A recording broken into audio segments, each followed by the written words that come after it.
Labour government has reached the milestone of 100 days. The Tory party has reduced the number of candidates seeking its leadership to 2.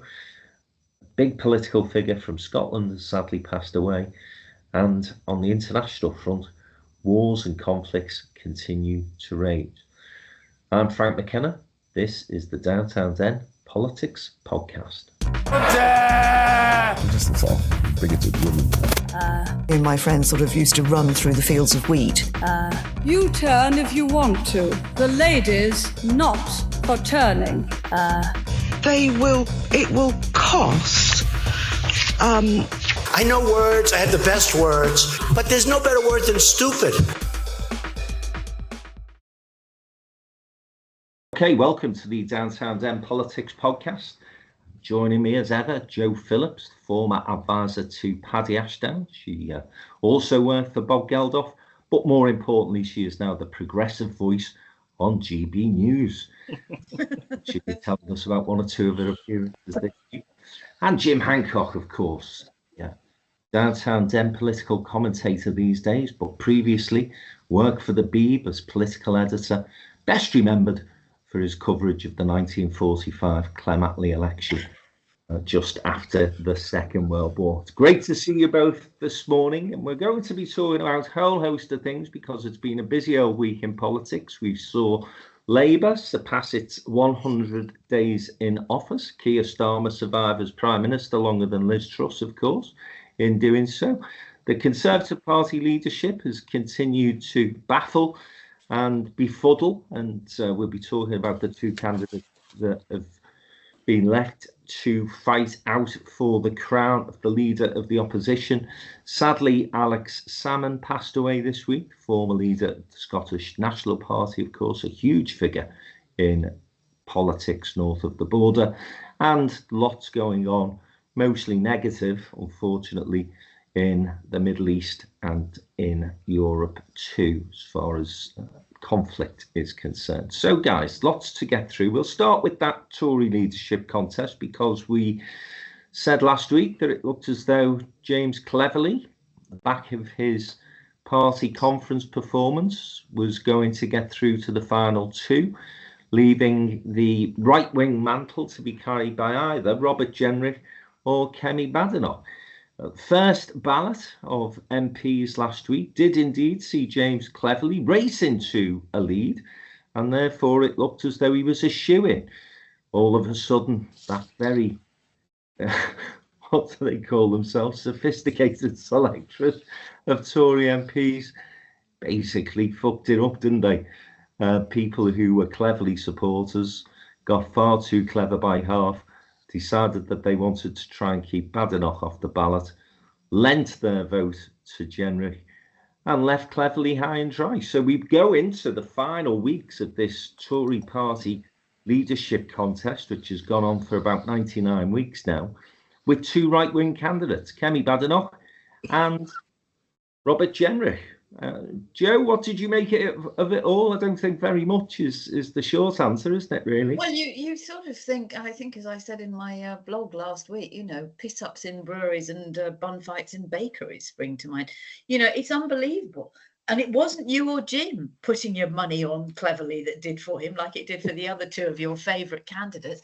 But, I mean, he did well at the party conference. He leapfrogged over the others and he looked like the front runner. And then by this sort of chicanery and jiggery pokery, they managed to shoot themselves in the feet completely and utterly. As you say, Frank, leaving them with 2 right wingers.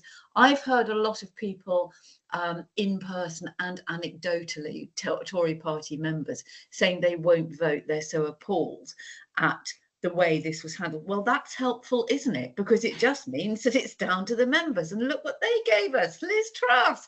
What could possibly go wrong? I mean, whether they're on a death wish, hoping desperately that Boris Johnson will return to lead them to victory in 4 years' time, God only knows. But they clearly are not a serious party. They're not a serious opposition.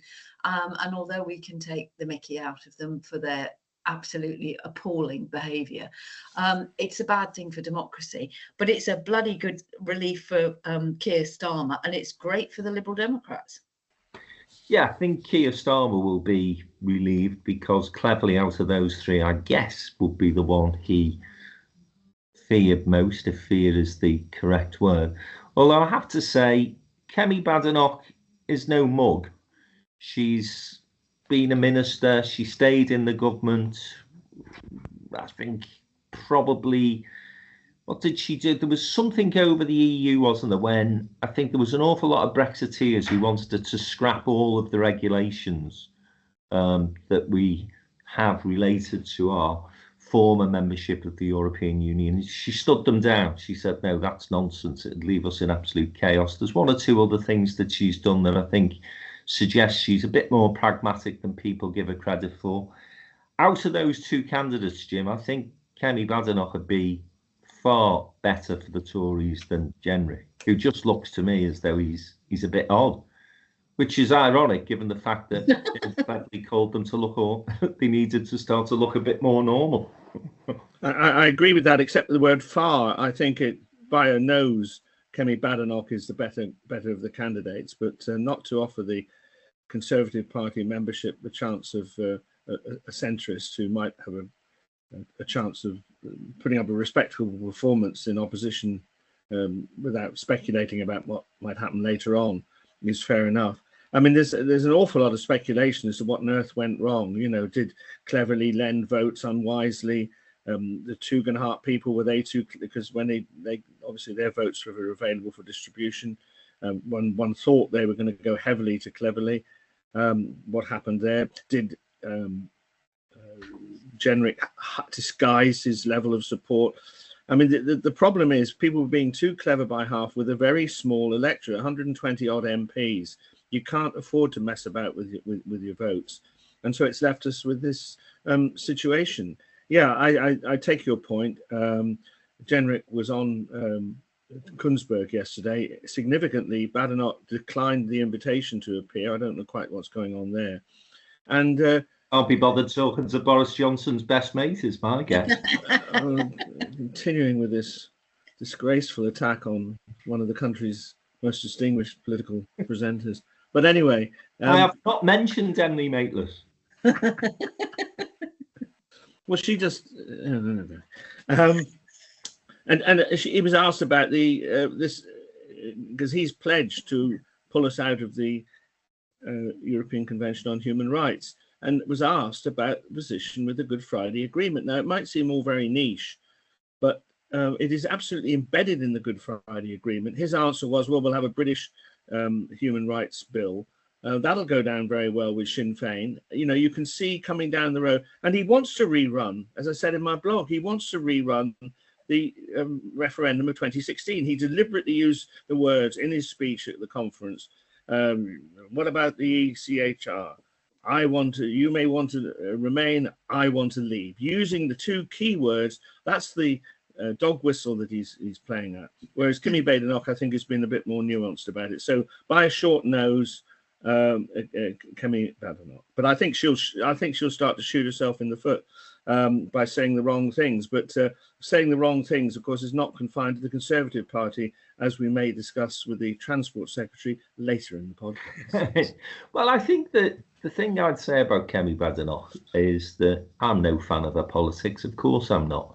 But out of those two, I can imagine that Keir Starmer would struggle more at Prime Minister's questions because, firstly, she's a woman. Sounds an obvious thing, but I do think sometimes guys struggle to debate with women. Secondly, she's not daft. She's quite charismatic as well.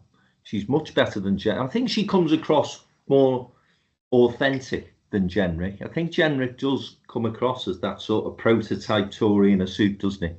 And as I mentioned, just doesn't look normal. Actually looks a bit odd. In fact, didn't he say during the conference, am I making this up? I don't think I am. Didn't he say he'd named his daughter, her middle name's Thatcher? No, you're not making it up. I wish you were, but no. Yeah, just a weirdo, isn't he? So I think she will give Labour more difficulties, more challenges than Jenrick would. The thing that I think she will struggle with is managing the party. I just don't think that she is the sort of character who can bring that coalition of characters together. So I think that's where either of them actually who get elected are going to struggle, because none of them clearly have got the backing of their parliamentary colleagues. It was almost a third, wasn't it, in terms of that final vote? Exactly. So whoever gets elected is going to struggle. Labour want Jenry. No question about it. Labour think Jenry is an absolute gift for them. But as we've discussed previously, it doesn't make for great government, does it? If you've got this piss poor opposition who are just fighting like cats in a sack, talking about issues that are on the periphery of people's everyday lives.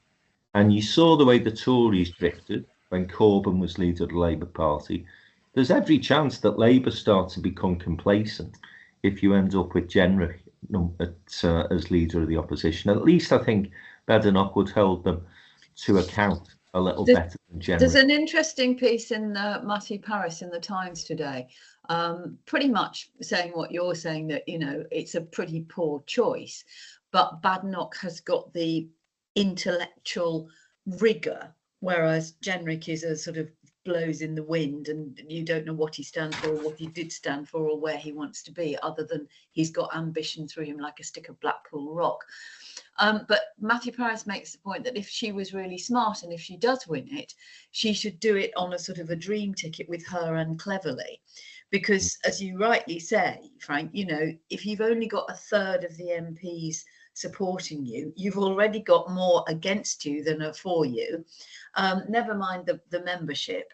A very stupid idea, which William Hague now admits was a stupid idea, to give the members the vote. But if you had, if Kemi Badenoch, and he uses this example of Margaret Thatcher had her Willie Whitelaw, who was the yin to her yang, or whichever way around it is. And Keith Joseph, of course, was her intellectual compass point. Well, if Kemi Badenoch wants to be the sort of feisty woman to take on Keir Starmer at question time, that's fine. But then you have somebody who's much more approachable, amenable and normal, dare I say, who might actually, the trouble with the Tories is they're only talking to themselves. They haven't recognised that they lost the election because they're talking to themselves, and they're not prepared to think beyond that. And whoever becomes leader when, November the 2nd, is definitely not going to be the nenext Tory Prime Minister. I would put money on that for sure. That's very interesting. Can I just ask, Joe? What you're suggesting that she? I don't know whether Cleverly would accept it. And of course, just to reference Frank's point, Cleverly might have had that opportunity of bringing the party together. I think one could envisage, and that's what they've lost, or what Frank's talking about there. But on the Cleverly thing, what deputy sort of? Can't be deputy prime minister in opposition, but would he? We could have one of the senior post shadow foreign secretary. Pardon? Shadow Angela Rayner. Yeah, exactly. Yeah. You'd have to offer him. Yeah. Good work. Yeah, it's interesting, Jim, because I don't think Cleverly was ever going to win the membership. I don't think that was ever on the cards. But I think what his candidacy would have given them was the room to debate that defeat, as Joe's just said.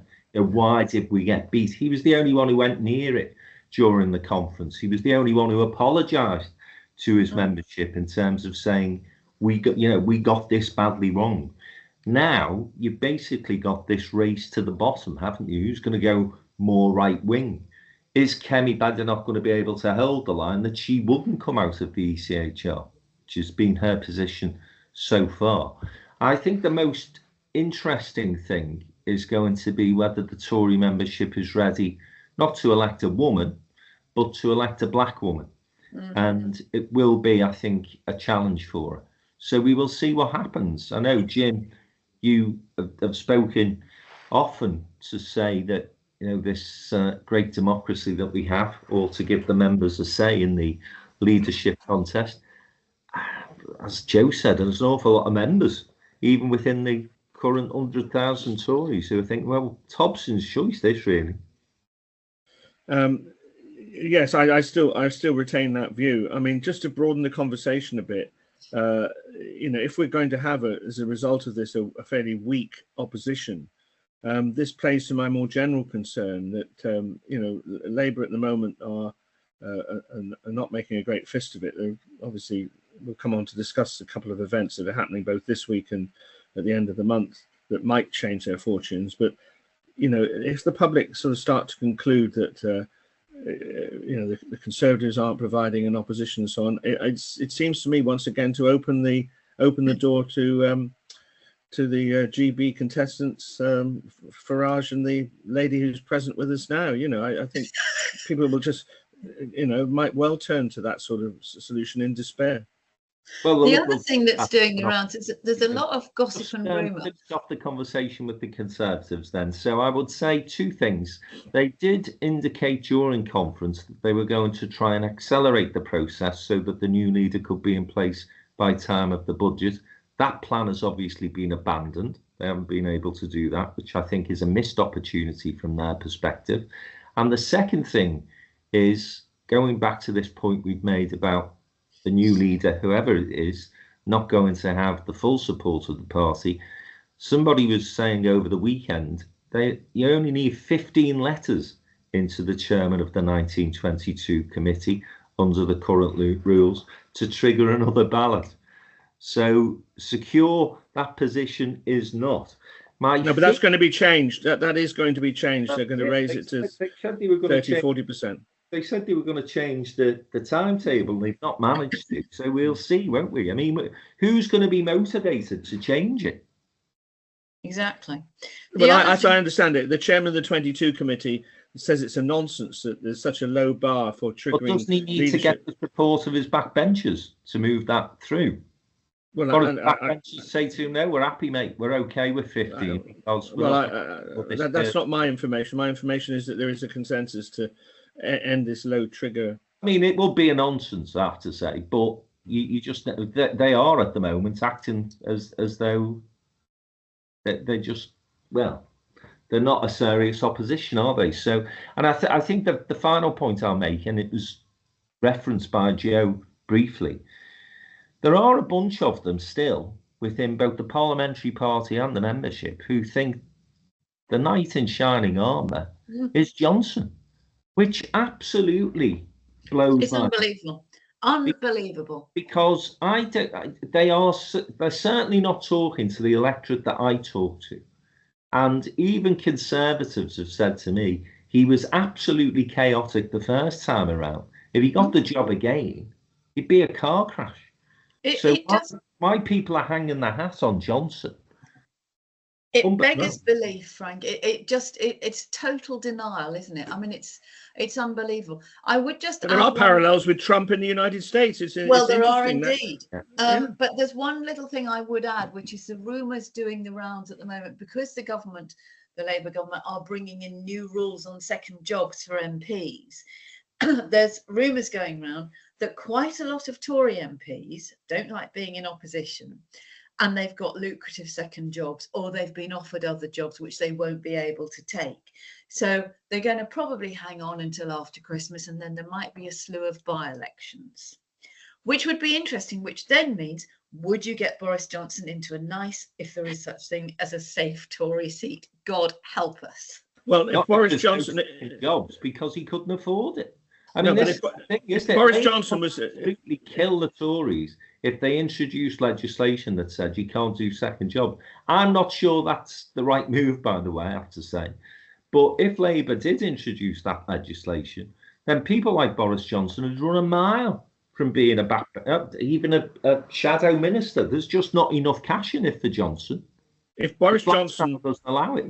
If Boris Johnson was to re-enter Parliament, that would be an absolute signal that he was considering returning to the leadership, because that, as Frank says, that would be the only possible motivation. There'd be lots of downsides because of his earnings and so on. If he comes back to Parliament, he wants to take over, say 2 years out from a general election. So we've watched that with great care. We will see. We will see. Okay, well, that's the Tories, and Labour, as I mentioned in my introduction, celebrated their 100 days in office. I mean, there's a couple of things I'll say before I bring you guys in. We've spoken previously about it not being the most auspicious start for the new government. We get that.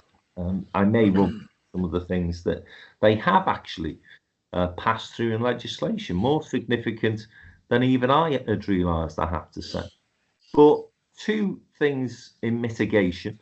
Firstly, the House has only been sat for just over 20 days of those 100 that Labour have been in power for. So that doesn't really give them an awful lot of time to make the weather, to set the news agenda in the way that governments do when Parliament is sitting. The second thing, of course, is the election. Although they said we're ready for the election campaign, well, they absolutely were ready for the election campaign, but I don't think they were ready for government. I don't think that they got their plans in place for.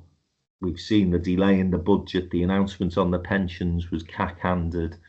Sue Gray and Morgan McSweeney certainly didn't seem to have their relationship sorted before they went into 10 Downing Street, and that's ended sadly with Sue Gray having to depart.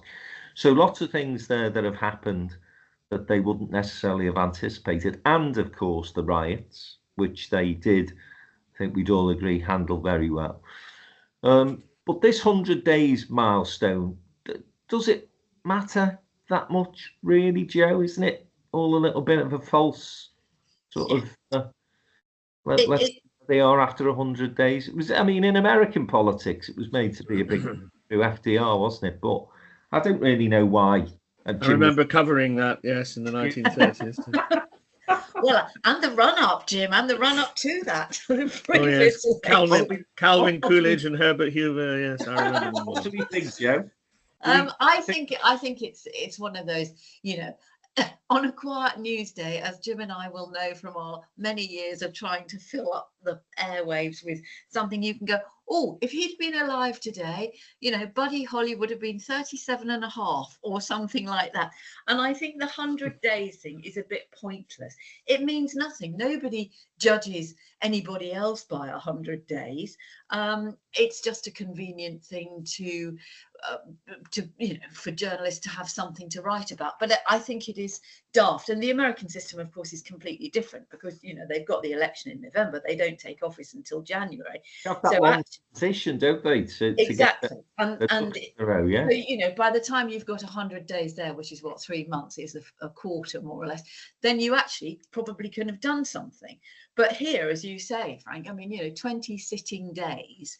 And an awful lot of other stuff going on. A lot of Keir Starmer's been away a lot. I think that's a good thing for him to be seen on the international stage. I know other people disagree and think he should have been concentrating on domestic stuff, but I think it, you know, it set the tone straight away. And I think, you know, yes, we know they've made some terrible mistakes, but he's got rid of Sue Gray. That should calm things down in Downing Street and should bring in some discipline. They're now back onto the normal parliamentary timetable. The budget, everything hangs on that in a couple of weeks' time. But there are things, you know, the workers' rights, the rent reform bill, those two things have come through. Ed Miliband's work on net zero. You know, there's stuff moving quite quickly. And although lots of things have got to be reviewed, obviously, you know, there is work taking place. And there is no doubt that what they are dealing with, whether it's defence to prisons, to schools, to the health service, they are dealing with an absolute mountain of chaos, plus the things that come out of the you know, unexpectedly, like the riots. But I hope now they've got a reset. And I think, as we've said before, everything hinges on the budget.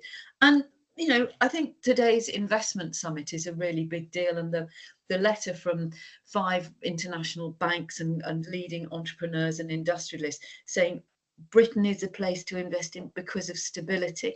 They're not necessarily saying because of Labour or because of Labour's policies. But what businesses hate more than anything else, as you know better than anybody, Frank, is instability. Well, you know, 4 prime ministers in 6 months, you can't get more unstable than that. Jim? The parliamentary session reminds me of the football season in terms of its stop-start nature. You know, it hasn't got going yet, and that could be a factor. I do think they should have been better prepared for office. I think though that the Liz Gray thing was something that it could only see when they were actually governing, and the personal mechanics didn't work. Sue Gray, yeah, sorry, yeah.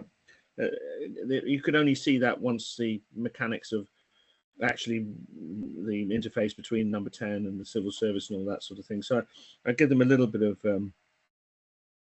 slack on that.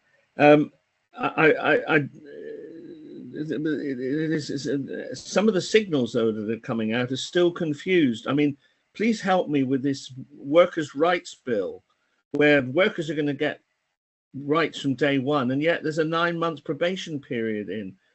You know, a lot of employers, and Frank will be more in touch with this than me, are quite jittery about some of these rights and think it might lead them to be far more cautious about taking people on. And whilst at the moment the labour market is quite tight, you know, if unemployment starts to go up as a result of this, that might not be a good thing. So I think there's still problems in the presentation of things. You know, it seems sometimes that ideas are put out by the government, and you know, there may be consultation, that sort of thing, but there seems to be uncertainty as to what the actual direction is going to be. And this summit's going to be really important, although Louise Haig didn't help with her intervention, having a go at P&O ferries, although I think that's a fascinating subject, because she obviously wanted to make the point about the disgraceful treatment of the P&O workers.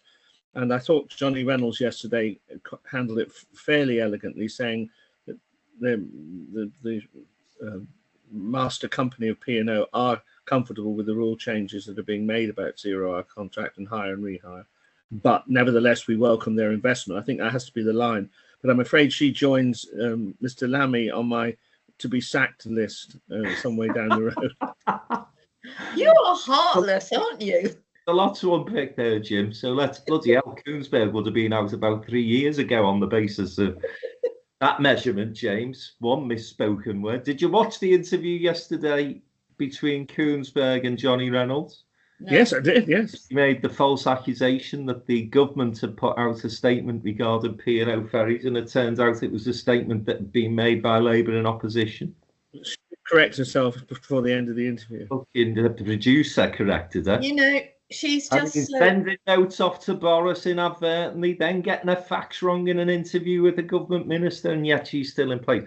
Listen, James, a couple of things I'd pick you up on there. I think in terms of the way in which the Labour Party or the government has been poor at getting its messaging out, I think we'd all agree that the communications needed to be sorted, and they brought this guy Lyons in to do that. Do you have to say, though, are the media in this country now so used to the soap opera that they cannot get away from the personality? And that is one of the problems that any government now would have in terms of getting its messaging across. I'll give you the example. Keir Starmer did a press conference on Friday, makes a big statement about this investment summit that he's hosting today.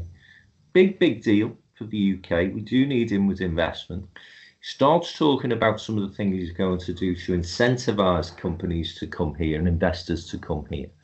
First question he's asked by the press corps: are you going to sign off Sue Gray's pay settlement? And you've got Ukraine happening. You've got what's happening in the Middle East. You've got our relationship being reset with the European Union. You've got all these issues that people are dealing with on a daily basis, and internationally. We've got all those things that the Prime Minister has on his desk. And the press corps' first question is about Sue Gray. Have we become lazy as a media, Jim? That's one of the problems governments have these days. I'm not saying that's an excuse for this government. I think that's going to be a problem for any government. Yes, well, and things have moved on now, because the Attorney General is now the person who's in the firing line. And the Daily Mail in particular are absolutely fixated on who decided to give a police escort to Taylor Swift. And we'll see that going on for days. So that's a particular point. But your general point, it's this interface between the mainstream media, BBC, ITV, and the papers, because the papers do tend to be very, personality focused, particularly the red tops.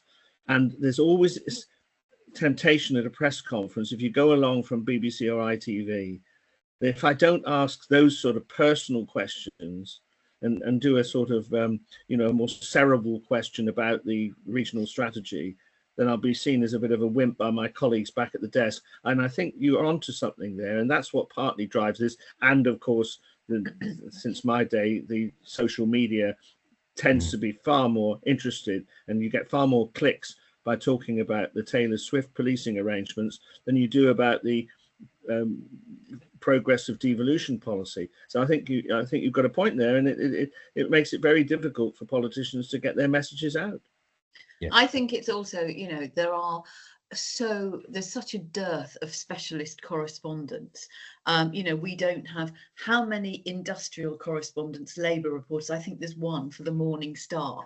But when I was an industrial correspondent, almost longer ago than when Jim started, there were lots of us, and we would divvy up, which particular strike to go to, and then we'd all come back and meet in the Cheshire Cheese on Fleet Street and compare notes, because you couldn't possibly cover all the strikes at the same time. So you have lost that wealth of knowledge, those contacts. You've got young people entering Parliament as MPs with young spads and advisors, and you've lost that knowledge, I suppose, that sort of background. And it's the same regionally, regional papers, local radio. You haven't got the same depth and breadth. So it's much easier if you're short-staffed in a newsroom and you're struggling to sell your paper. You put a picture of Taylor Swift on the front page and make up some cock and bull story about Yvette Cooper, who went as a guest of her husband, Ed Balls, who got the ticket. He's not an MP. He's a celebrity. He's on telly, for heaven's sake. It's just so stupid. And it demeans us as a country, because we just constantly dumbing down. So when something complicated comes up, it is reduced to, they're going to build. Leave or remain. What? Well, leave or remain. Yes, exactly.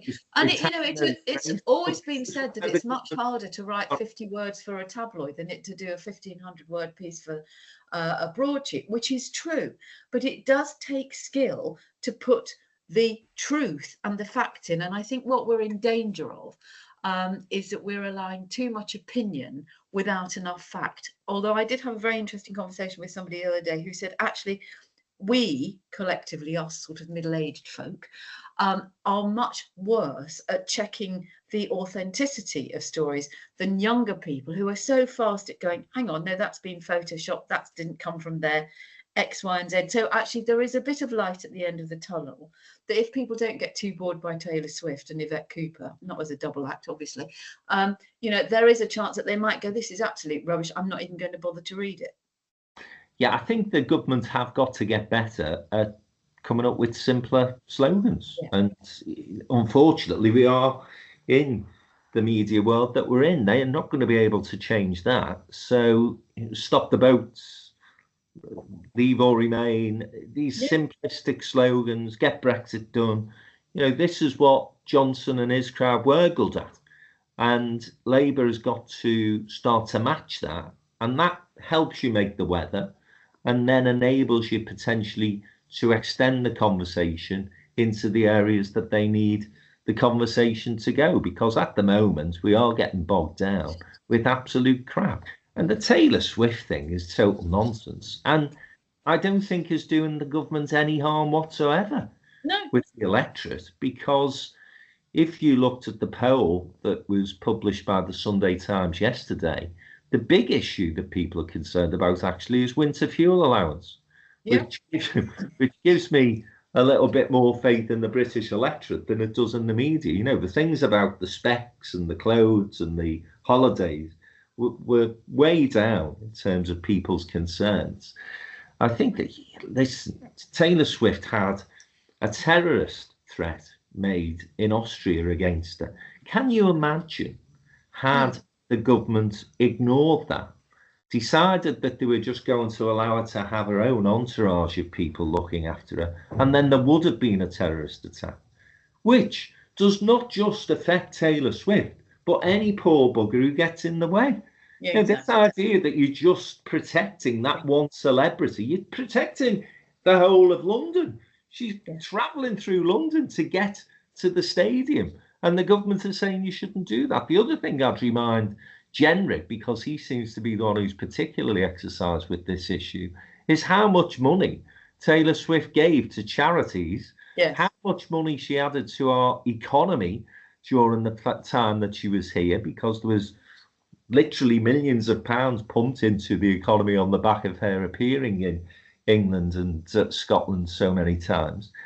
And the fact that you've got Tories jumping up and down, and the Daily Mail in particular, having a go at this. I've seen Johnson having the cheek to write about it today, the cheeky bastard. It's just incredible to me. Absolutely incredible. And as I say, credit to the British people that they seem to be treating it as the nonsense that it absolutely is. And Taylor Swift has given very large undisclosed amounts to food banks. She also gave quite a lot of money, I think, to Southport in the wake of the riots and the thing that happened at the dance school. And, you know, the question you have to ask is, well, why do we need food banks? Not because of Taylor Swift, but because of 14 years of the Tories. So, you know, you choose which side you're on. Well, we've come a long way in that conversation from Labour's first 100 days, but I think people will get the point. It's been a mishmash of messaging. How do you like that for alliteration, Jane? Very good. To get better at that, but just let me read out some of the things that have been delivered in Keir Starmer's first 100 days. So, ended the junior doctors' strikes, ended the train strikes, launched new legislation to bring the UK's railways back into public ownership, unveiled new measures to support small businesses impacted by late payments, kick-started the rollout of free breakfast clubs, scrapped the ban on onshore wind and unblocked solar schemes, announced improved employment rights for workers, including ending exploitative zero-hour contracts, and providing statutory sick pay from day one, secured a record 131 new green infrastructure projects, kick-started the plan to restore neighbourhood policing. I could go on. Final one, which I particularly like, announced new measures to penalise water bosses who pollute our waters. There is a list of about 20 things that they've done in 20 sitting days of Parliament.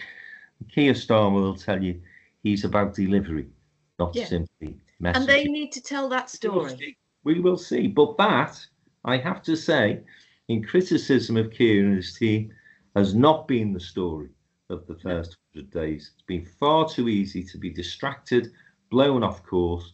They do have to get themselves far more disciplined in terms of their messaging.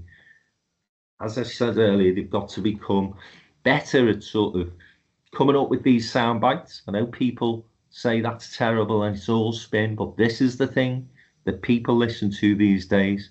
And I think the other thing that they've got to recognise, and hopefully Max Sweeney will get a grip of this, is that they're not in opposition.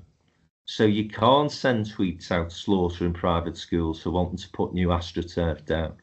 You can't be saying P&O as a company should be boycotted. You are a government minister, you have a different responsibility, and you have to be far more careful in your words. So hopefully Mr. Max Sweeney and co will get a grip of that, and Labour's next 100 days, which will coincide, I think, with our parliamentary reception for Manchester in January. There you go. The way we time these things, Jim. I think it was planned, wouldn't you? Hopefully they'll have a much better time in terms of getting their messaging across. We're going to take a short break. When we come back, we'll be talking about Alex Salmond and some of the international events that we've already referenced in the first part of today's podcast. Stay with us. We'll be back in a moment.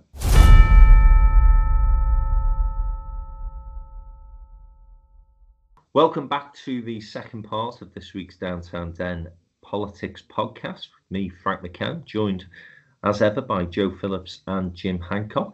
Sadly, news came over the weekend that Alex Salmond, the former leader of the Scottish National Party, had suddenly passed away at the age of 69. And both Joe and Jim met the great man. He was a huge political figure in Scottish and UK politics, has to be said. Arguably the person who forced a referendum on the UK government for Scottish independence, which of course they narrowly lost. And again, I think it's fair to say that the fallout between him and his former protege, Nicola Sturgeon, was the beginning of the end of the SNP's recent resurgence in Scotland. They've never quite recovered from that fallout. Alex Salmond went off to set up the Alba Party. But Joe, you say you've worked with him quite a bit, knew him quite well.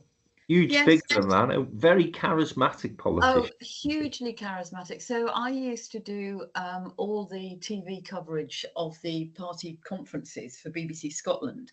So did a lot, obviously, with the SNP and with Alec and Nicola, who was his deputy at the time. And he was great company, very charismatic, a brain as sharp as a tack, a wonderful speaker, and he always had time for anybody, whether it was, you know, kids or elderly people, or he was one of a kind, and he was head and shoulders above most people. I mean, I've often thought, up until relatively recently, that Scotland is more politically literate than the rest of the UK, because people care about Scotland rather than the tribalism, which I think has divided us south of the border. But Alec was great fun. He was very good. He could, you know, set a room on fire, would speak without notes. It was a great interview. And I have very happy memories, albeit a little fuzzy, of afternoons spent with him and Robin Cook and a couple of bottles and a packet of fags watching the horse racing in the Westminster offices. And it was just wonderful, because they were both absolutely passionate about horse racing, but from two different sides, because Alec, having been a banker, was looking at the, you know, the forensics and the odds. And of course, Robin was much more of a betting man, so he was looking at it. But it was absolutely wonderful. And to hear the two of them talk and banter as the afternoon wore on and the horses got tired and we got more and more, oh, I don't know, jolly. It was great fun. So it was a huge privilege, and it was a horrible, horrible shock to hear of his death so suddenly. Will his legacy be one of positivity, James? Was it somewhat mired with some of the allegations that were made against him in the recent past? Yes, I think overall, people will reflect on what he did. I mean, just tracing his path, he started off as quite a left winger within the SNP, was a member of a group called the 79 Club, and was actually expelled from the party for being too left wing. And he realized that the SNP, particularly at that time, was made up of two wings. There was the sort of the political people that wanted to get on with the independence campaign, but there's also a sort of thing dating from the foundation of the SNP, which was a more rural Highland conservative tradition in the party, and he had to bring those two together. And then, of course, he became leader, and then achieved that what was not ever meant to happen, an actual majority in the Scottish Parliament. And that's when I briefly met him at a function. He came down to Liverpool to do a discussion, I think, about nations and regions, and he was so much in his pomp at that time that I said, and I think the Tories were in complete disarray in the way they were governing the country, and I said, would there be a possibility of moving the border down to from the Tweed to the Mersey? And he thought that would be a bit too much for him to bite off and chew. But you know, in that brief meeting, I saw all the sort of humanity and niceness of him, and so I think overall that will be the case. But you are alluding to the latter period, the period of court cases, the bitter falling out with Nicola Sturgeon, which was never repaired, and then of course the some of the decisions he took, the Russia TV series that he presented, you know, and then the forming of the Alba Party, which hasn't been successful. That was a sad end to what was otherwise a great career. But I think, to answer your question, I think overall there will be a focus on the fact that this man nearly brought his country to independence, and as you say, we're a long way from that now.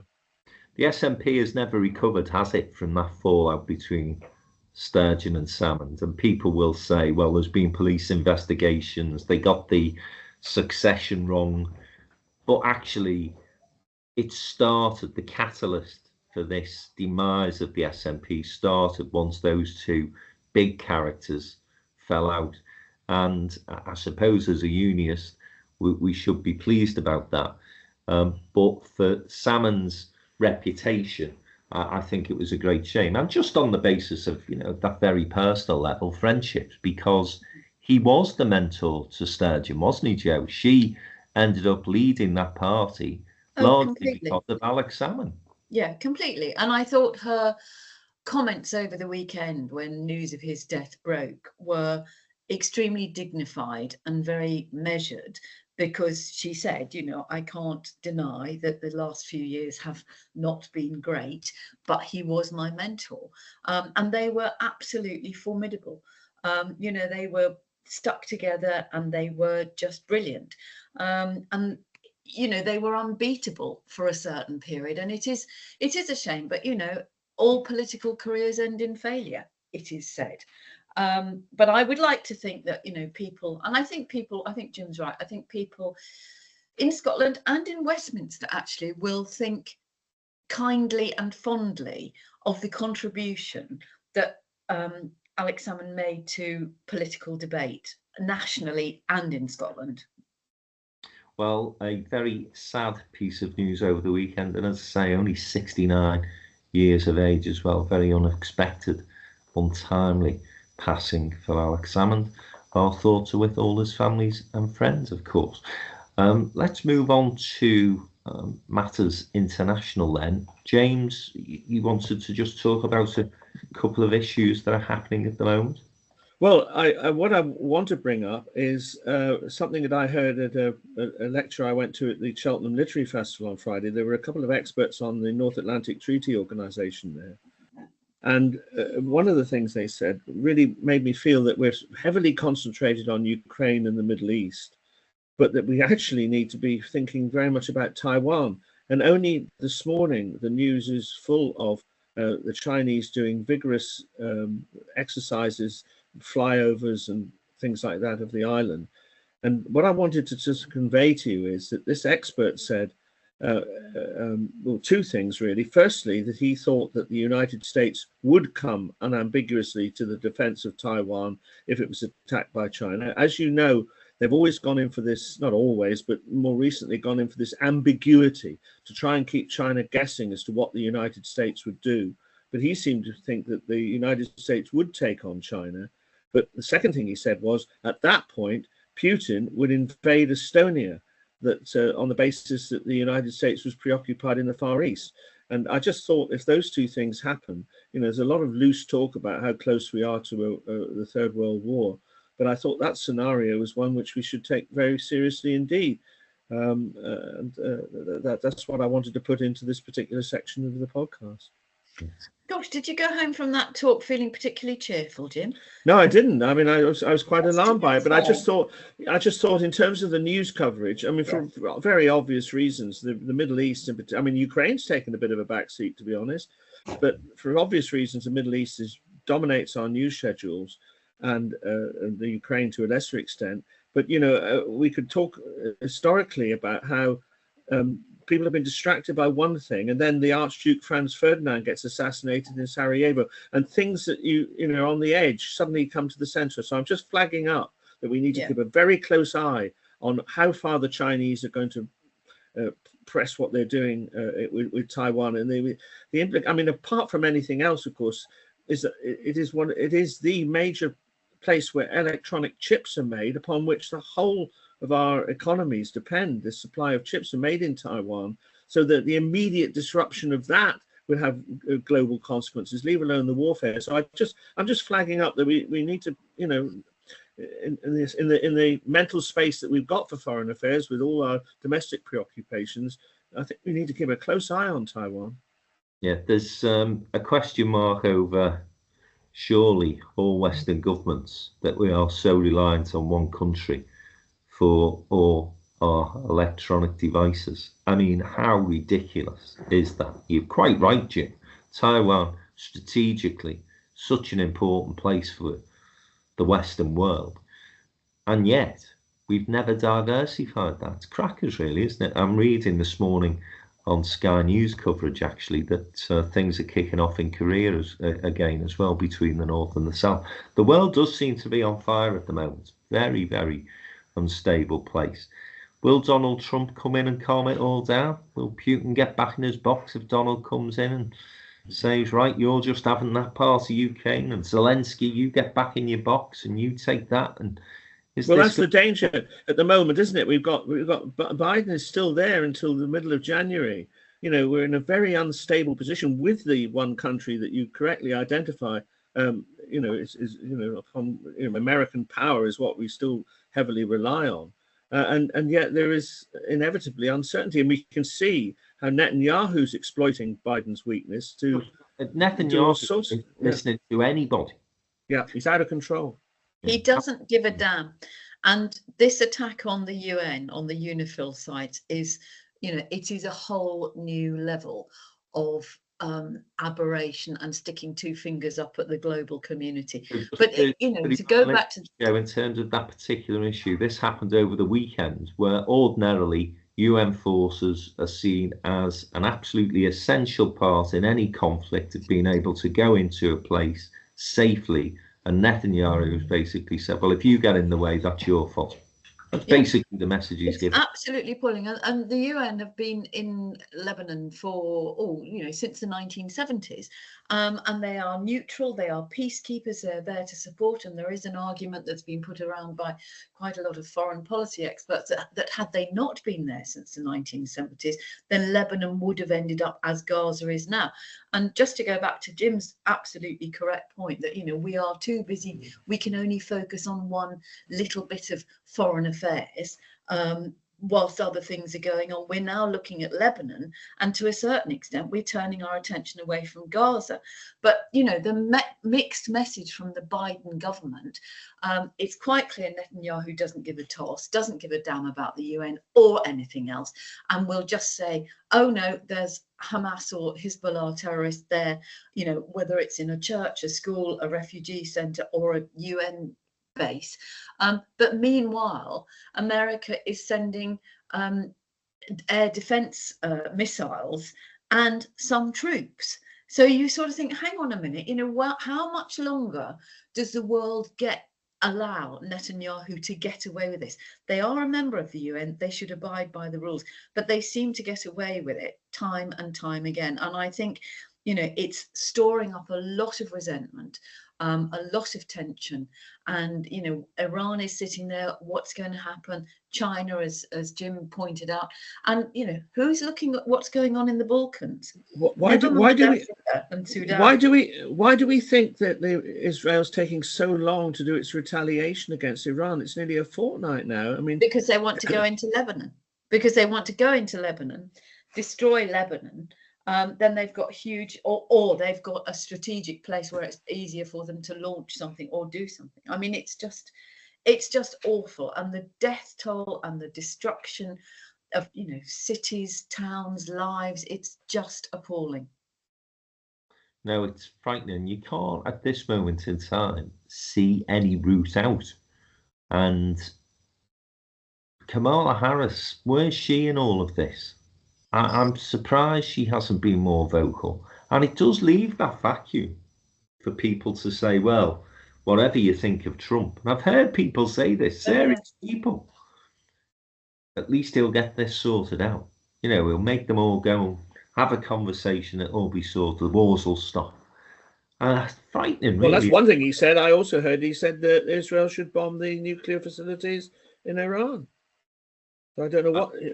I mean, the only thing that's been said about Trump is that his unpredictability would have stayed Putin's hand. That all these dictators wouldn't take action because they wouldn't know whether Trump would do anything from start World War III to go and shake Kim Jong-un's hand. I suppose there's some merit in that, but it's a bizarre way for the world to be on the edge. For the lunatic in charge of the biggest country on the planet. It's, I mean, I'm laughing about it. It's not funny, of course. I mean, some of these tragedies happening across the world, Joe's outlined very well. Domestically, of course, again, coming back to the Labour Party, doesn't help, does it, in terms of the issues it faced at the general election over Palestine. No, I know that Starmer and co are calling for a ceasefire now, but Netanyahu's not listening to the President of the United States. He's certainly not going to be listening to Prime Minister of the UK. Macron's fallen out with him as well, hasn't he, the French President? So Netanyahu seems to be quite happy to be isolating himself. Yeah. Ironically, though, his support domestically in Israel has increased, hasn't it? And this is the thing. This is what Netanyahu's all about, clinging on to power. And it's his domestic audience that this appears to be playing positively into, which is a shame and baffles me. But there you go.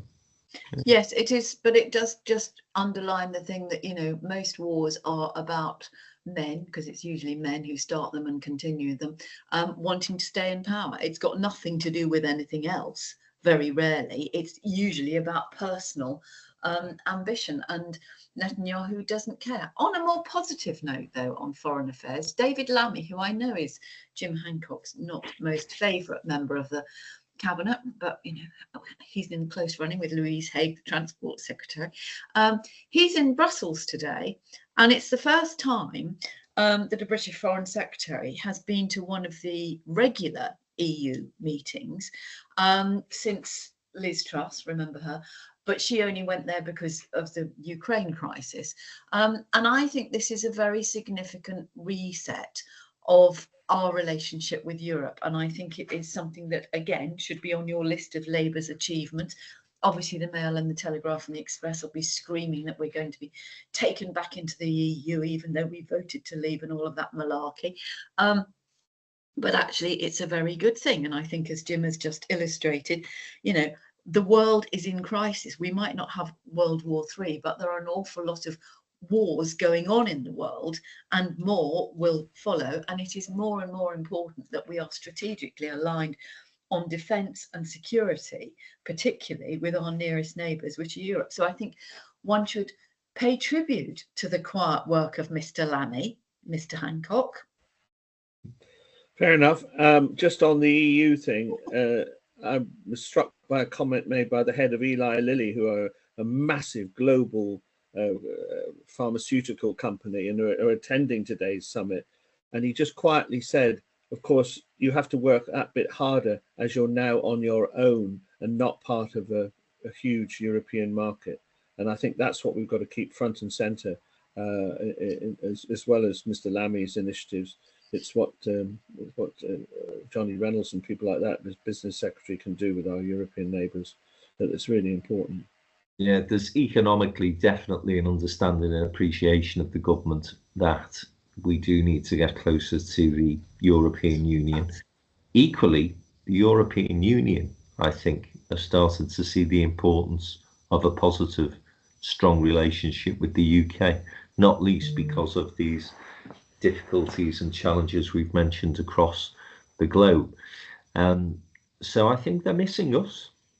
We may be missing them, but I think the European Union are missing the Brits as well. And of course, since we left, you have seen this emergence, haven't you, of people who perhaps don't hold that sort of centre ground in Europe, starting to become more and more influential.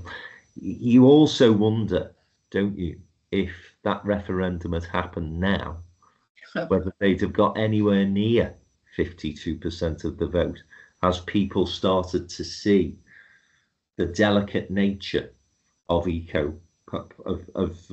geopolitics, because of course, back in the referendum days, 2016, it wasn't long after that Johnson became Prime Minister and deemed that tank warfare was not a thing anymore. Yet another issue that Mr. Johnson got wrong, but there you go. Right, we'll draw the conversation to a close. Sorry to listeners for being a little depressing towards the latter part of that conversation. To end on a more positive note, today's podcast has been produced by Alice Evans in the absence of Chris. Chris was married on Friday. A wonderful wedding, I have to say. So congratulations to Chris and commiserations to his new wife, Sarah. I'm sure they're having a wonderful honeymoon in Orlando, where thankfully the hurricanes seem to have disappeared. Hope so, anyway, because they're due to be on a cruise there anytime now. Anyway, guys, it's been great to talk to you.